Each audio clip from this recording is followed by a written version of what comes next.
This is the Kitchen Sink WP Podcast, episode 294. I program my home computer. We have a server crash, 404 error, page not found, links aren't working, system is crashing, system is crashing, system is crashing. Your old HTML website, barely alive. We have the technology. We have WordPress. A new website, better than it was before. Better, stronger, faster.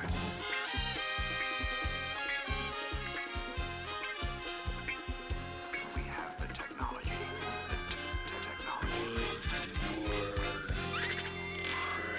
Why, hello, everybody. This is Adam Silver, the host of the Kitchen Sink WP Podcast. Thanks for being here. Let's get started. All right, upcoming events. We have WordCamp Valencia, October 18th and 19th. WordCamp Dublin, October 19th and 20th. WordCamp Niagara, up in the New York area, I guess, Niagara Falls, October 19th. I'm not sure, is that on the Canada side or the American side? I don't know, actually. WordCamp DFW, Dallas, Fort Worth, October 19th and 20th. WordCamp Panama City, October 19th and 20th. And then one more here on WordCamps, WordCamp Niigata, October 22nd, which is a Tuesday. So I wanted to mention it a little ahead of time. And speaking of mentioning things ahead of time, I forgot to mention last week that the day this show comes out, which will be on the 14th of October, we have, there's All Things Open, ATO it's called, October 14th and 15th.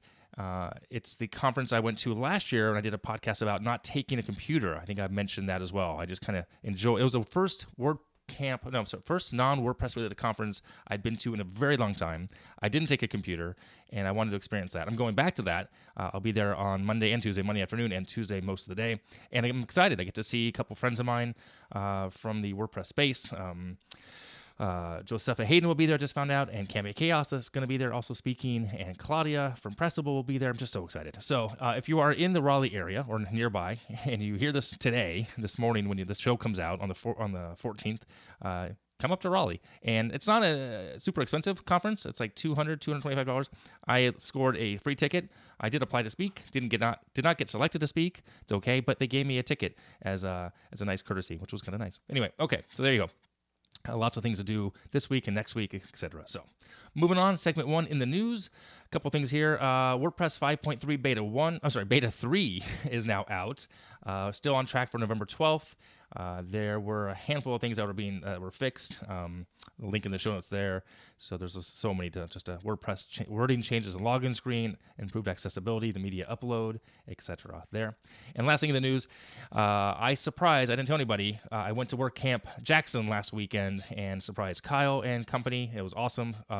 Friday, Saturday camp, small, intimate venue, really cool. So thanks for having me up there, everybody. So that was cool. All right, moving on. Segment 2. This week, we are doing a Q&A episode. It's been 8 weeks, so it's time for another questions and answers episode from listeners and people in the space who've sent questions in, and also from the meetup. So this is a mix of things. First question came from Carrie. When changing a theme, should I be using a child theme? And what changes will happen if I change themes as far as my stuff goes? Okay, thanks, Carrie. So I did look this up because I remember speaking about child themes a long time ago on the podcast, and that was episode 49. It's been a long time. So almost, 4 years, 4.5 years ago, something like that. So episode 49. So check that out if you want to listen to that episode, Carrie. And I still, to this day, recommend using child themes as a best practice, though some things have changed. So because of Customizer and how that has been implemented, if you're not changing things to the core files, if you're not changing like functions.php or anything core functions, you're only changing CSS, you can use the customizer to do that. And that way, if you update the theme itself, it won't go away. The customizer keeps that. But the classes, if you change the theme, the classes and IDs may change, so it still may change the overall settings that you've messed around with. Okay, so the basic answer is this. Yes, use a child theme. 2, what gets changed is only the layout of your content in theory, right? I mean, all your content, your media, that's all in the database. That's not going to go away by changing the theme. What it will change is how it displays will completely change, and sometimes drastically. From theme to theme, where things display, how pages are laid out, that's what's going to change. So, but you should not be worried about losing content. That said, always make a backup of your site before you do anything major, and possibly do it offline. So there you go. Okay.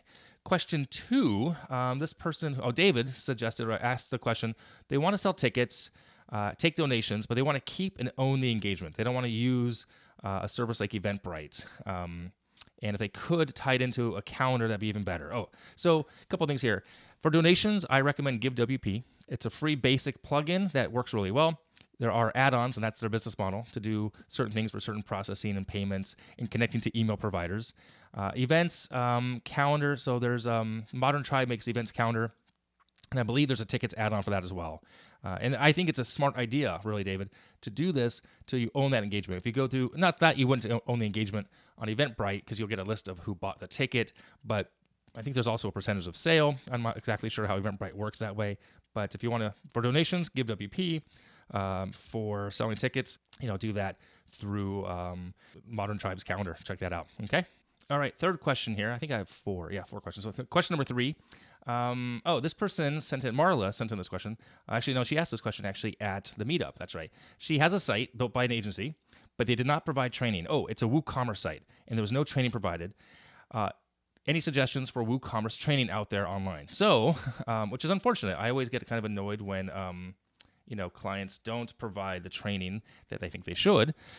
The agency apparently wants to charge her every time she wants to add something to her own store, which also is unfortunate. So anyway, I asked my good friend Dustin, because he does some WooCommerce support there for Automatic, but he didn't have any suggestions really off the top of his head for, they don't have any in-house training for users. Anyway, so I just, Googled it, and a suggestion here would be ostraining.com, lynda.com, Udemy.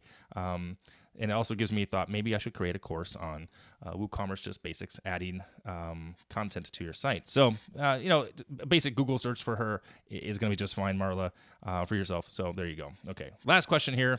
Question number 4. Jerry asks this question. Financials. How do I plan? How do I deal with these things running my own business and being a freelancer? Well, ironically enough, Jerry, this is a great question, because my friend Renee did an amazing talk about just this topic back at WordCamp Jackson and at WordCamp Kent. And the Kent one is already on WordPress.tv. I'll link to it in the show notes. It's about freelancer finances.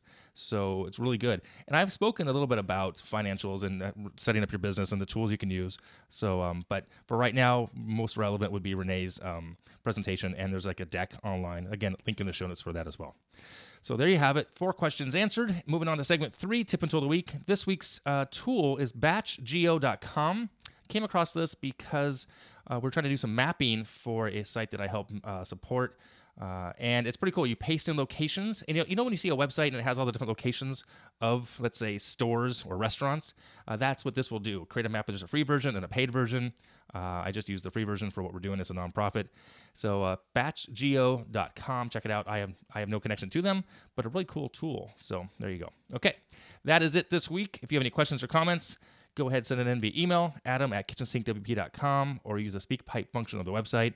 If you want to support the show, become a Patreon. It'd be fantastic to have you on board. If you want to sponsor the show, also be fantastic to have you. There's a form on the website. Thanks so much for listening. See you next week. Now go out and do some awesome things with WordPress. All right, bye-bye.